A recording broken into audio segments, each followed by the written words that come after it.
Hi friends, welcome back to your channel. देखिए, Indian air force navy के लिए English का जो सेक्शन है वो शुरू कर दिया गया है और ये वीडियो नंबर चौथा है। ठीक है, ऑलरेडी 3 वीडियो अपलोड कर दी गई हैं जो कि आपके लिए बहुत इंपॉर्टेंट है। तो यदि आप तक अभी तक आपने उस वीडियो को नहीं देखा है तो जाके आप देख लीजिए। ठीक है, और इस वीडियो में हम बात करेंगे नाउन की। ठीक है, इससे पहले जो भी चीज़ें हैं वो अपलोड कर दी गई हैं। माय डियर फ्रेंड्स, जैसा कि आपको पता है कि इस बार इंडियन एयरफोर्स का जो कट ऑफ आया है वो बहुत ही हाई गया है। उसमें यदि हम इंग्लिश सेक्शन की बात करें तो वहाँ पे बहुत ही कम नंबर बच्चों के आए हैं। यहाँ तक भी देखा गया कि मतलब कि 4-5 नंबर या फिर 6 नंबर या बहुत आया है तो 7 या 8 नंबर आया है। बताइए, इतना कम नंबर लाके यदि आप सोच रहे हैं कि मेरा एयरफोर्स में सिलेक्शन हो जाएगा तो आप गलत सोच रहे हैं, आप तैयारी करना छोड़ दें।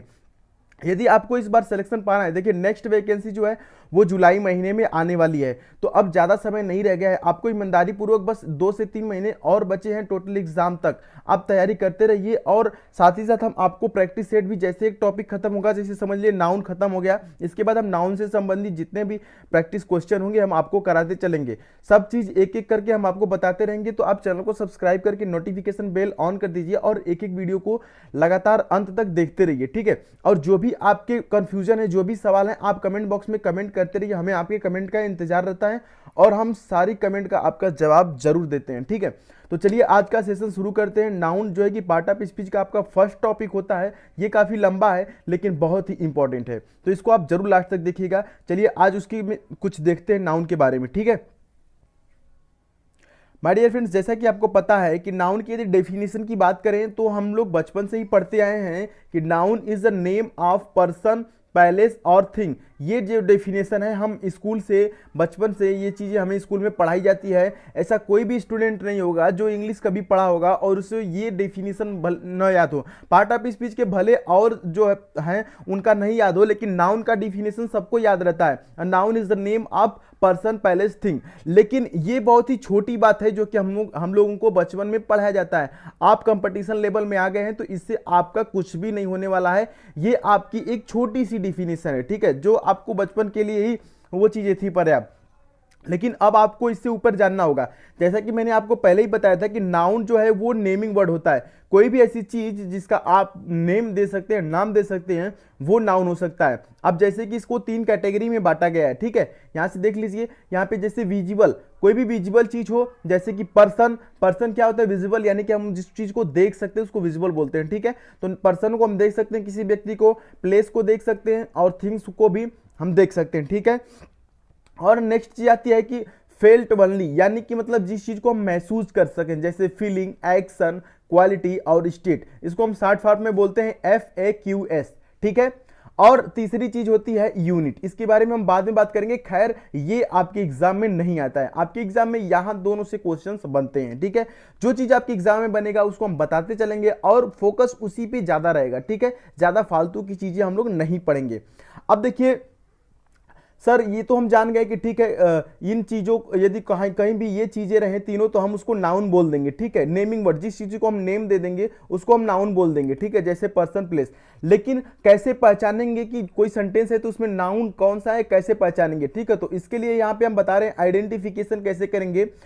यदि कोई सेंटेंस आपके पास है तो उसमें व्हाट, हु और हुम, इन तीनों से क्वेश्चन करेंगे तो जो आंसर मिलेगा वही आपका नाउन होगा। जैसे हम बात करें, ये जो सेंटेंस आपके सामने है, राम कॉल्ड रीना, तो यहां पे यदि हम बात करें राम के लिए तो यहां पे क्वेश्चन करेंगे हु कॉल्ड रीना, मतलब कौन रीना को बुलाता है। तो हु कॉल्ड रीना, आपका आंसर क्या आएगा? राम। तो बोलेंगे सर क्या है? राम क्या है? यहाँ पे नाउन है। ठीक है, और हुम, ठीक है, जो है कि राम जो है किसको बुलाते हैं? रीना को। ठीक है, होम यानी कि किसको बुलाते हैं? रीना को। तो यहाँ पे इसका आंसर क्या होगा? रीना, यानी कि रीना क्या होगी? यहाँ पे नाउन हो जाएगी।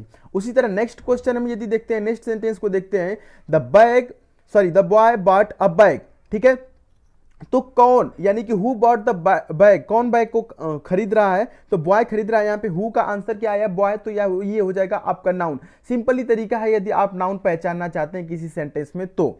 ठीक है, और क्या बात किया? वाट बाय किया। ठीक है, बाय का ये थर्ड फॉर्म है, तो क्या किया? बॉय ने बैग किया, तो वाट का आंसर आ गया अब बैग। तो ये क्या होगा? आपका नाउन हो गया। ठीक है, नेक्स्ट देखते हैं, the captain decided the team, यानी कि हु डिसाइडेड द टीम, किसने टीम को डिसाइडेड किया my dear friends, the captain. तो यहाँ पे द कैप्टन क्या हो जाएगा, नाउन हो जाएगा, और द टीम आपका हो जाएगा, ये भी नाउन हो गया। किसको डिसाइडेड किया, क्या डिसाइडेड किया, तो टीम डिसाइडेड किया, तो ये आपका नाउन हो जाएगा।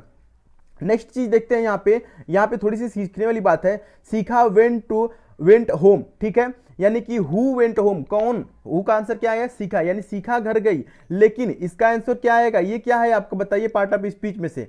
जैसे ये तो वाट, यानी कि सीखा वाट, इसका आंसर नहीं आ रहा है होम, हु का भी आंसर नहीं है, ठीक है, और होम का भी नहीं आ रहा है, तो इसका आंसर आएगा मतलब वेयर, सीखा वेंट वेयर, मतलब वेयर वेंट सीखा, तो इसका वेयर का आंसर आना है। तो जब भी वेयर का आंसर आए, WHERE, ठीक है, तो इसका आंसर यदि मिले तो वो होता है आपका क्या होता है, एडवर्ब होता है, ठीक है, इसको आप लिख लीजिए। यदि क्वेश्चन में वेयर का आंसर आए तो वो आपका एडवर्ब होता है माय डियर फ्रेंड्स, एडवर्ब होता है, ठीक है, इसको आप नोट कर लीजिए।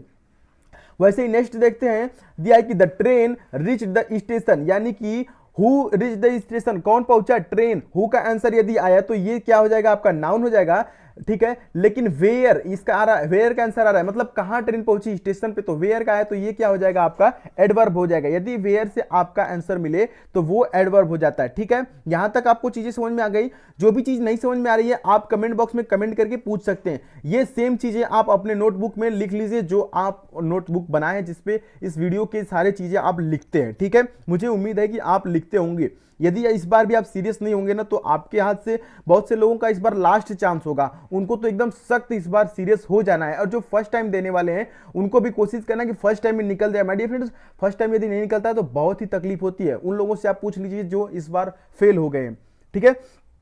चलिए हम आगे बढ़ते हैं, बात करेंगे नाउन के काइंड्स की, कि सर नाउन कितने प्रकार के होते हैं। यदि हम बात करें तो मूल रूप से 4 प्रकार के होते हैं, proper noun, common noun, material noun और कलेक्टिव नाउन। आपके एग्जाम में कलेक्टिव नाउन से बहुत सारे क्वेश्चन आते हैं, पक्का है कि 1-2 क्वेश्चन आपको देखने को जरूर मिलते हैं, ठीक है। और एक होता है अब्स्ट्रैक्ट नाउन, ठीक है।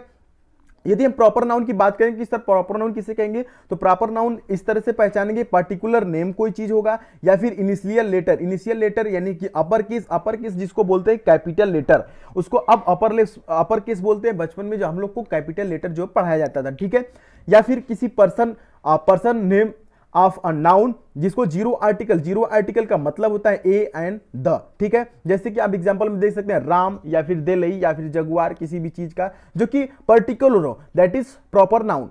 समझ पा रहे हैं। नेक्स्ट देखते हैं कॉमन नाउन, ठीक है, जो कि बहुत ही इंपॉर्टेंट। कॉमन नाउन मतलब होता है जनरली, मतलब कोई ऐसी चीज जिसका मतलब कोई फिक्स नहीं हो, ठीक है। रिप्रेजेंट द क्लास, और इनिशियल लेटर यानी कि लोअर केस जिसको स्मॉल लेटर भी बोलते हैं, इसके पहले ए एन और द के पहले कॉमन ईरर आता है, ठीक है। जैसे कि the boy, the man, city, car, it's, ठीक है, ये सब आपके कॉमन नाउन में आते हैं।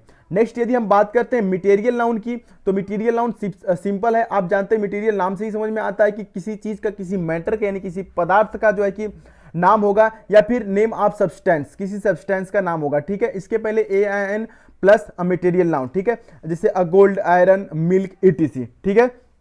नेक्स्ट हम बात करते हैं कलेक्टिव नाउन की, तो collective noun group of similar, मतलब सिमिलर चीजों का जो ग्रुप होता है वो कलेक्टिव नाउन होता है। यहां से आपके एग्जाम में बहुत ही क्वेश्चन आते हैं, जो हम नेक्स्ट वीडियो अपलोड करेंगे उसमें हम कलेक्टिव नाउन की लिस्ट आपको दे देंगे, आप उसको लिख लीजिएगा और इजीली याद कर लीजिएगा, आपके एग्जाम में पक्का 1-2 नंबर का वहां से आएगा, ठीक है। तो यहाँ पे जैसे एग्जाम्पल देख सकते हैं, क्लास, फैमिली, बेबी, ठीक है, और इसका etc, ठीक है। एक आता है जो एब्स्ट्रैक्ट नाउन में यदि हम बात करें तो ऑनेस्टी, ठीक है, यानी कि जो कि ईमानदारी होती है, लाफ्टर, हैप्पीनेस यानी खुशी, लव, हेट और फ्रेंडशिप, ये सब आपके एब्स्ट्रैक्ट नाउन में आते हैं। और ये FAQ, ये सर ये आप क्या लिख दिए, तो इसका मतलब हम आपको ऊपर समझाए हैं कि फीलिंग, एक्शन, क्वालिटी और स्टेट, इसका मतलब ये होता है, ठीक है। तो ये चीजें आपको आती है तो वो आपके एब्स्ट्रैक्ट नाउन के अंतर्गत आते हैं।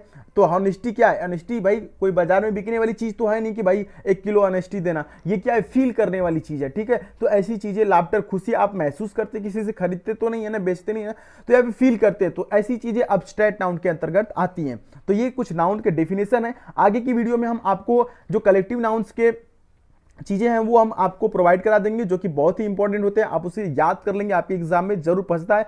जो भी कैंडिडेट्स पिछले बार एग्जाम दिए होंगे उनको पता होगा, ठीक है। आगे की वीडियो में हम पढ़ेंगे कि accountable noun, uncountable noun, gender और केस। नाउन का जो टॉपिक है थोड़ा बड़ा होता है, लेकिन कुछ इंपॉर्टेंट चीजें होती हैं, वही हम आपको यहाँ पे बता रहे हैं। तो यदि आप चैनल पे नए हैं तो इस चैनल को सब्सक्राइब करके नोटिफिकेशन बेल ऑन कर दीजिए। मिलते हैं नेक्स्ट वीडियो में माय डियर फ्रेंड्स, तब तक के लिए बाय बाय, टेक केयर।